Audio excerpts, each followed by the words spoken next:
This is Ron, and who are you over there? This is Dave. Hey, Good Dave, morning. How you doing, buddy? Yeah, we're show and tell Prospectors. Yeah. What's our motto, Dave? I forget. If you're not looking, you're not finding.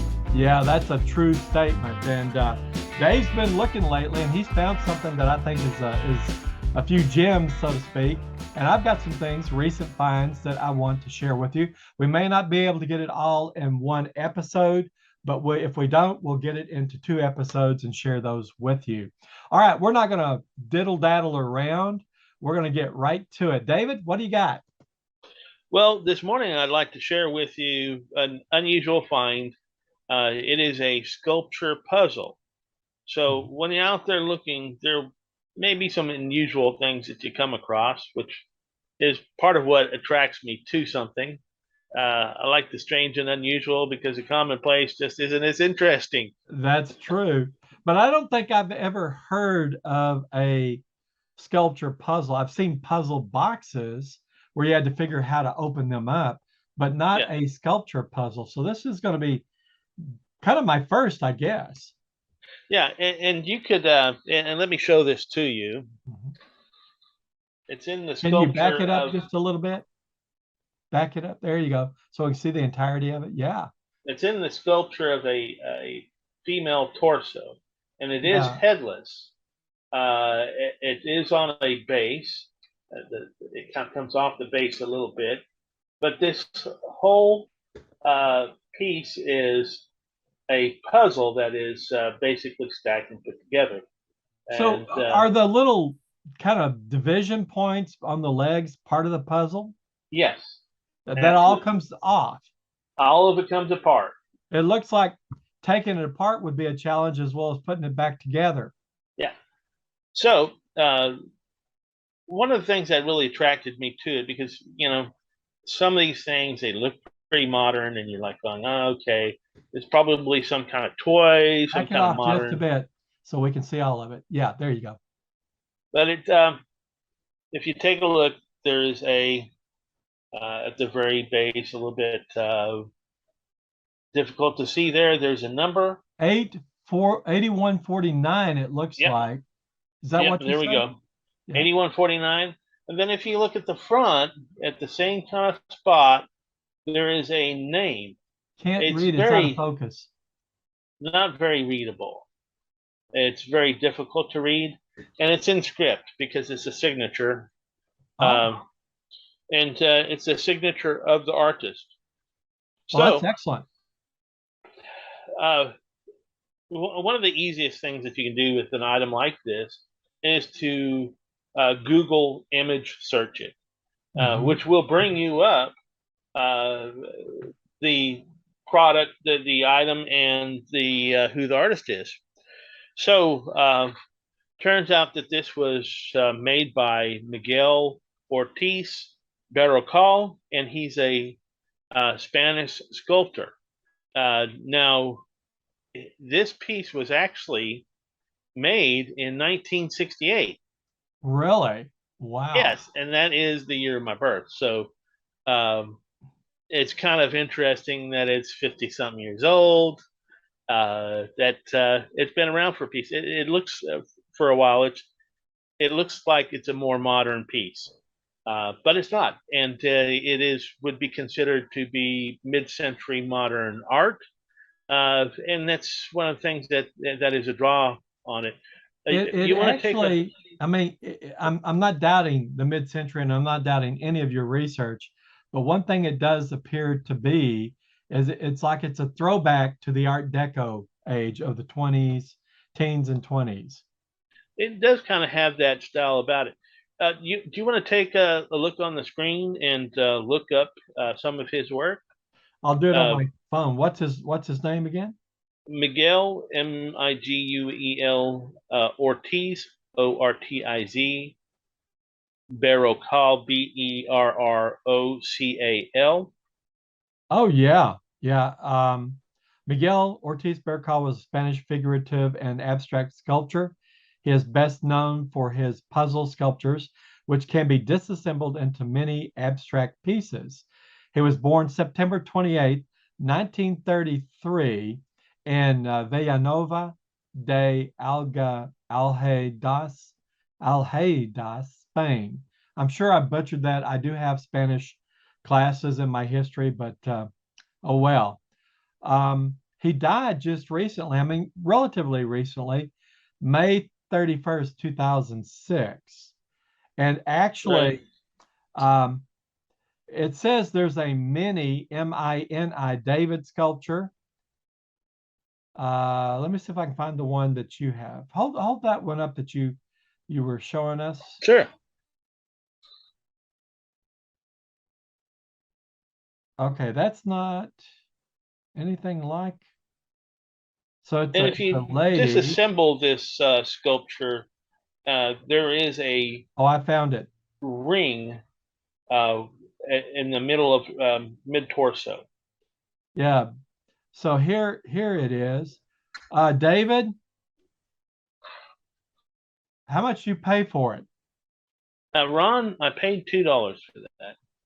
Well, it's listed here from an auction site of 2,800. Right. Where did you find it? Because I want to go there. Thrift store, Ron. Thrift That was a store. thrift store find. Holy, was it Salvation Army or something like that? Mansfield, Mission. Yeah. Wow. All right. I'm Yeah. going to add them to my place Uh, to go. as a matter of fact, you can, if you want to look them up on eBay, when I looked, there had been a couple of these sold. Yeah. What were the sold Substantially lower prices? than, I believe it was around $400 to $600, Well, this one was around the 500 range. at an auction, and it was listing it as projected price of 2,800. But still, Right. 600, 2,800. Although I prefer the 2,800, the 600 for $2. That shames what I'm going to be showing next. Well, it makes up for the modern gold coin that I Yeah, had that to was take a a hit sad on. one. It wasn't authentic. Now it might Right. have been made of gold, but it wasn't asserted. We didn't ask for them to Right. identify the metal content. Right. But yes, this certainly makes up for that. Wow. Wow, that's a piece of art. Do you know what that's like? It's like going to a flea market and finding an Alexander Calder's mobile that somebody's got out there hanging on a tree. And you buy it for $2 or $3 and it's worth tens of thousands of dollars. Yes. Well, those are the things I'm looking for, Ron. Well, you're doing a pretty dang good job on that, I would say.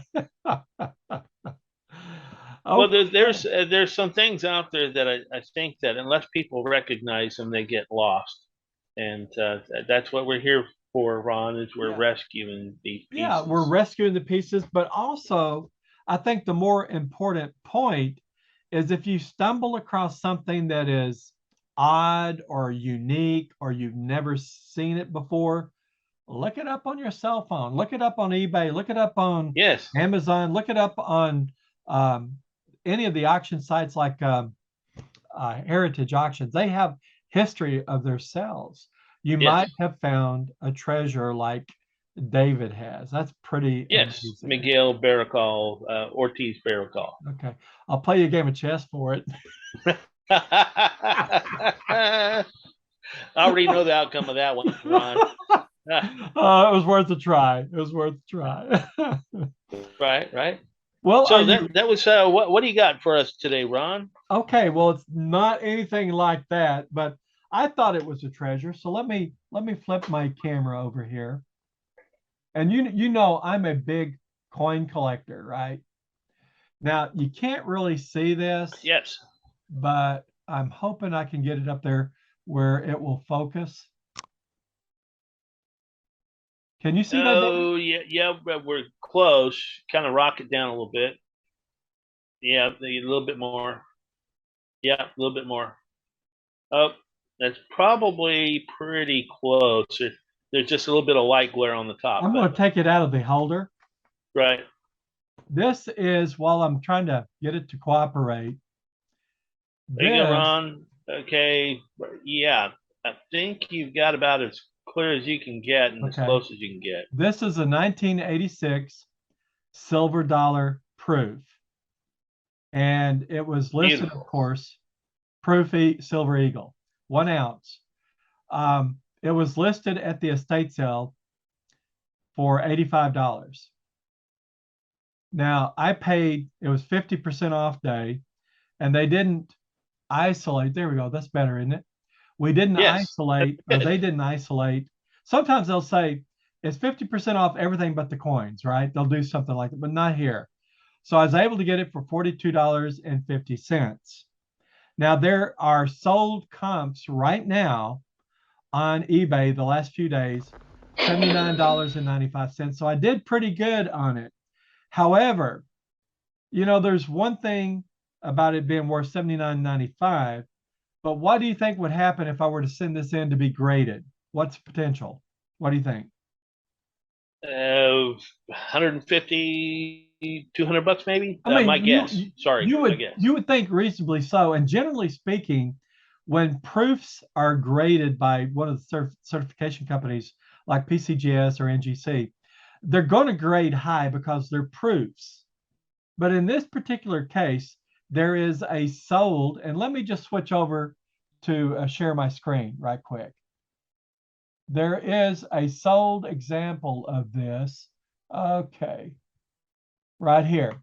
Can you see that, David? 1986 S, one Yeah, ounce there we proof go. Silver Eagle, a PR proof 70, sold for $350. And that was September 23rd, and we're sitting on September 24th. Yes, beautiful. So the Well, potential, yeah, and right above it, you've got the box with the COA yep, for essentially the same thing, right? exactly. Uh, but it shows you the difference in the ungraded versus the graded value. Now, Right. Ron, a good question here that our viewers might be asking is, how much does it cost to grade a coin like this? Well, now let's just walk through that. I think if I were to get everything done, it graded and its attributions in terms of what it is, I think at Annex it would be probably 25 to 30, $35, something like that. Depends on if you send in 40 coins. If you send in a big lot, the rate's going to be a little bit lower.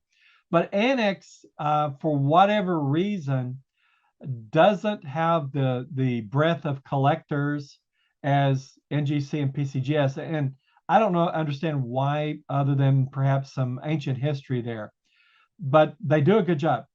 However, if you were to send it in to PCGS, I'm thinking it's going to take you probably 6 months to 9 months to get it back, and you're probably going to be having it certified, and it costs you about $60. Now, so you take 60 Wow. bucks, you add to that shipping and shipping and insurance, you're probably going to be closer to maybe $70, $75.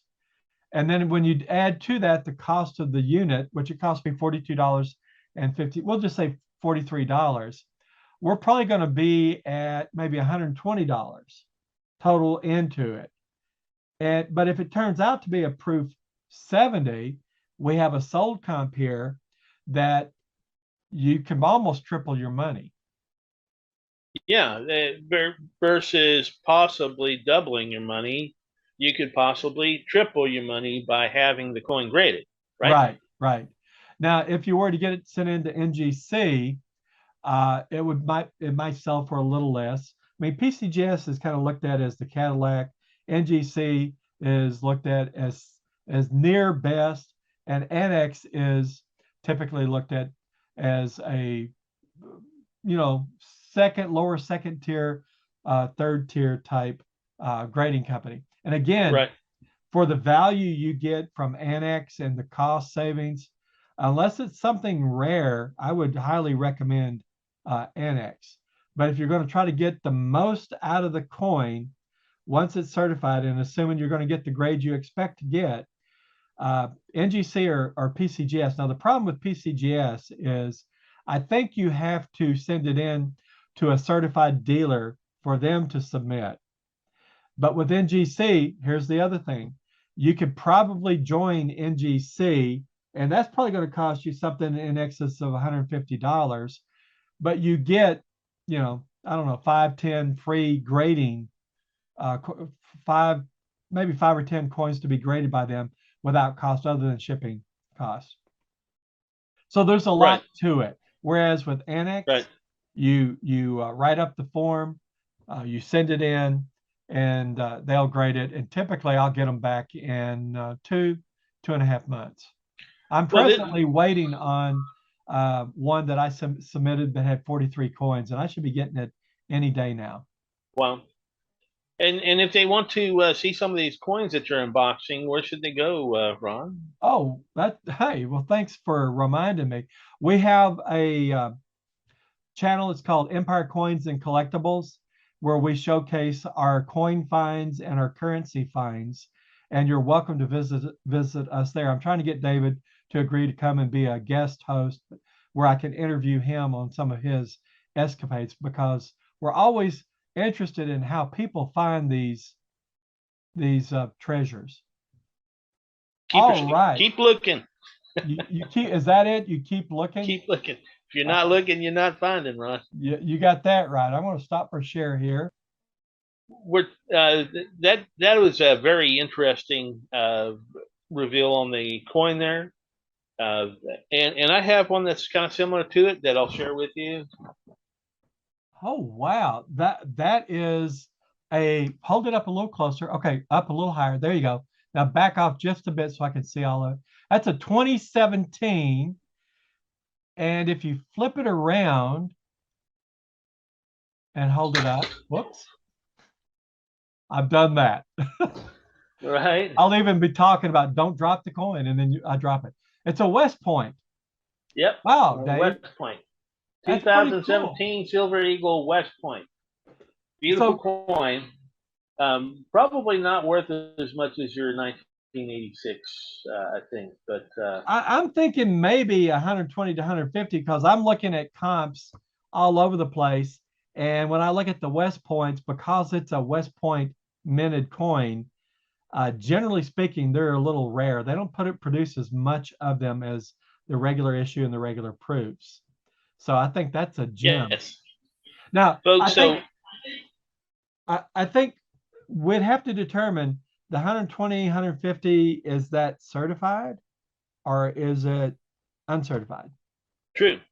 Now, just something to remember while you're out there looking is that things, when they're rare, that's part of what drives value. So West Point, there's fixed number, usually a lot less than other mintages. So CAW, it's a pretty good prospect to pick up. Exactly. Right. Always keep in mind relative value. Mm-hmm. I think of value as something that has multiple contributing parts. One is it's rare, there's few of them. And then two, there's interest in the collector's base. Because I've got lots of rare things around my house, but they're not very valuable because people are not trying to collect them or add them to whatever. And just like, say, the sculpture that just showed earlier, a lot of people just might pass that over, because it might look like a child's toy. Yeah. Where somebody that has an eye for art may realize that it's an art piece, and that there's something more to it. Now, part of what keyed that for me was having a number on it that said this was numbered. It wasn't something modern, mass produced, and then the signature, and it just said, I bear more looking at. So exactly. yeah, that's when you take a closer look and you find something like that, and you rescue it from becoming a child's toy. That's true. That is true. Like some people have these rare vases made by, I don't know, famous artists, and they're using it as a key holder, right? Throwing their keys in it. That's amazing. Well, David, I think we've rambled on, but I do think there's been some interesting things on this episode of Show and Tell Prospecting. Do you have any final words to our viewers? Yes. Just always keep looking. Just keep looking in. And if you have comments that you'd like to share with about some of the products that we've shown you that we found, we'd be extremely interested. And Yeah, if I you have would. something you'd like to share yourself, of course, we'd be interested as well. So, um, Pictures, what have you. Yes, and as always, uh, share and subscribe. Like, absolutely. share, and subscribe. Like, share, and subscribe. And with that, we're going to leave it with you. We wish you all the best. And of course, please remember, if you're not looking, you're not You're not finding. finding.